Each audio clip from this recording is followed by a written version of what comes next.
And welcome back to EDH Deck Building. I am your host, Demo, and it's 10 cards you should be putting in your Commander deck, episode 43. We are starting out this week with long-term plans. 2 and a blue instant. Search your library for a card, then shuffle and put that card third from the top. That's right, this is a mono blue, just straight up tutor. No limitations at all. You can get any card you want. The only problem is it's got to be third from the top. I mean, the name here obviously is very suiting, but if you're in a deck where you're sort of building up to something, or you have a very important piece in your deck that you need really badly, and obviously you're not playing black, it's okay to wait a couple turns, right? And this is an instant, so you cast it on your opponent's end step, and then right away you draw a card, so now you only have to wait 2 more turns, so that's not so bad. And if you happen to have like a Synthesized Divining Top, this you can just get right away, right? Because the top's going to dig 3 deep and you can just rearrange it so the card you want is right on top. It is a great tutor in the format if you're looking for something like that. Coming in at number 2 this week, this is sort of an interesting one. It's a little underwhelming, but I think it could fit in some decks. Lumen Grid Sentinel. 2 and a blue, 1/2 flying human wizard. Whenever an artifact enters the battlefield under your control, you may tap target permanent. So obviously you could put this in an artifact deck, but I'm thinking, man, there's so many of these token artifact decks out there. Like I say all the time, I've been talking about this a lot recently. All those treasure tokens, those clue tokens, maybe even those food tokens. If you're in any deck like that, every time they enter the battlefield, you're going to get this trigger.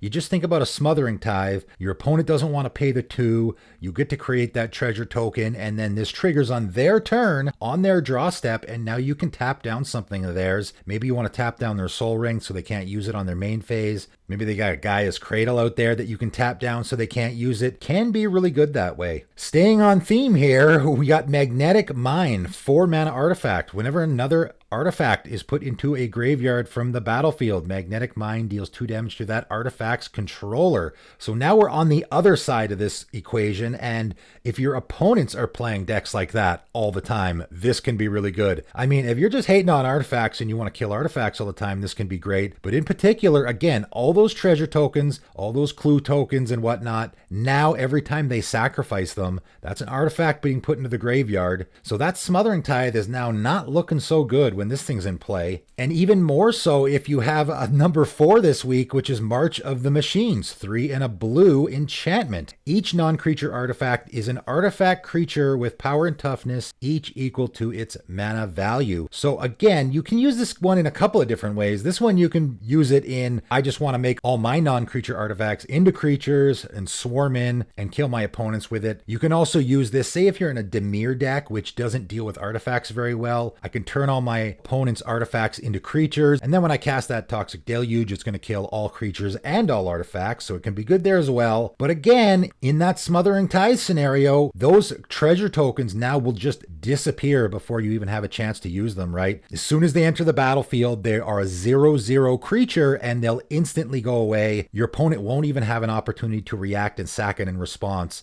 So this basically just shuts off a Smothering Tithe, shuts off a lot of those effects. Dockside Extortionist becomes a really useless creature with a March of the Machines in play.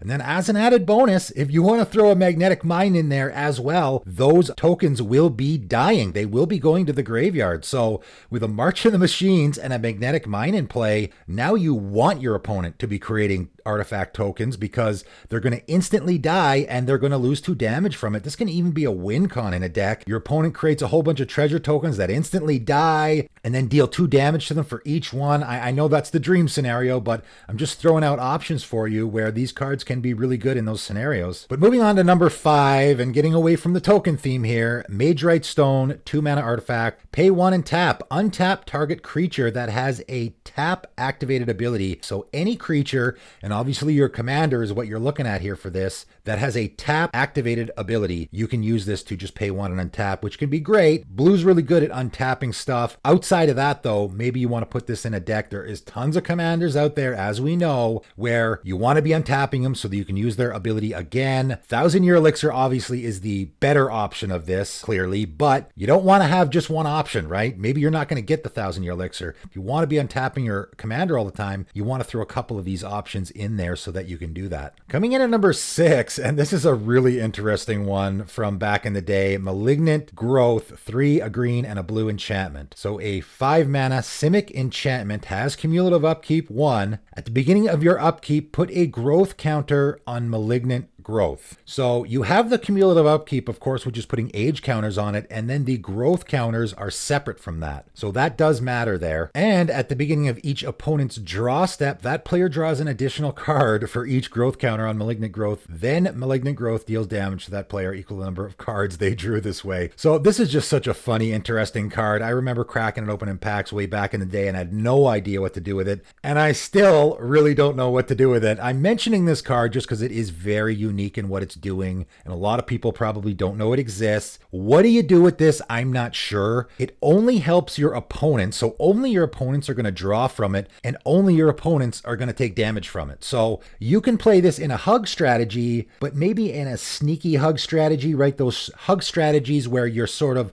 helping your opponents, but in the end, you're actually aiming to win, right? Some hug decks are just hugging and they're not doing anything else. Some hug decks are sort of sneaky in the way that they're hugging, but then they're also going to hurt you in the end. This can be good there. I don't know. I got to give it a mention though, because it is just so very unique. Coming in at number 7 is Mana Web, 3 mana artifact. Whenever a land an opponent controls is tapped for mana, tap all lands that player controls that could produce any type of mana that land could produce. So other than the I don't want to annoy my opponents sort of scenario, which a lot of people don't, there really is no reason to not put this in your deck. It only affects your opponents, right? Not going to affect you at all. So if someone has a monocolored deck, as soon as they tap, say they have a mono red deck, they tap a mountain, now all their mountains and all their lands that produce red mana, they're going to have to tap. So they're going to have to tap down all of their lands. So this card is probably going to hate on monocolored decks more so. But even in like a 3-color deck, someone taps an island for mana, then they have a breeding pool as well. That breeding pool can produce blue mana, so it's going to get tapped down as well. They can tap their lands in response to this trigger, but again, now they're just filling their mana pool and they have to use that mana right away. I mean, it is a card that you could just throw in any deck and it is going to be very helpful for you, but it's also kind of a little on the annoying side, so maybe you want to be careful there.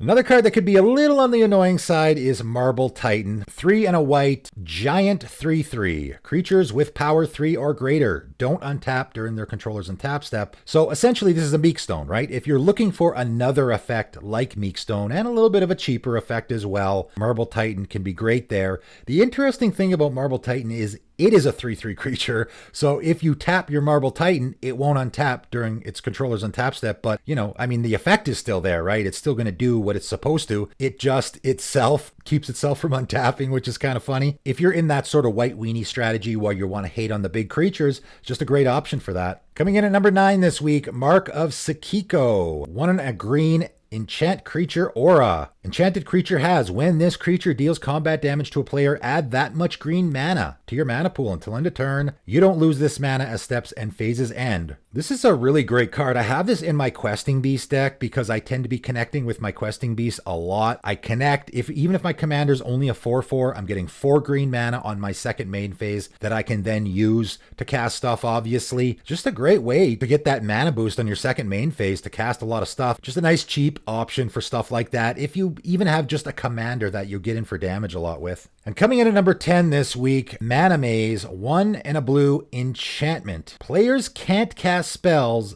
that share a color with the spell most recently cast this turn. This is such a unique and interesting card. And how do you use it? Again, there can be some ways. It's a very interesting one for sure. The first way I thought to use this, and obviously you're in a blue deck if you're playing this, and blue is famous for counter spells, so if you're in a blue deck, you cast a blue spell, now your opponents won't be able to counter it, unless they have a non-blue counter spell, right? Most counter spells are blue, because players can't cast spells that share a color with that spell, right? Say you cast your commander that happens to be blue. You cast your blue commander. And obviously if your commander is a lot of different colors, now it makes it even better, right? Because now your opponent can't cast all of the colors that your commander is. If you cast a 5-color commander, now nobody can cast spells for the rest of the turn. That can be really great if there's a reason why you need to do so. I was just thinking, I mean, players can't cast spells. That phrase ever appears on a card, that's going to be a real powerful effect that can use.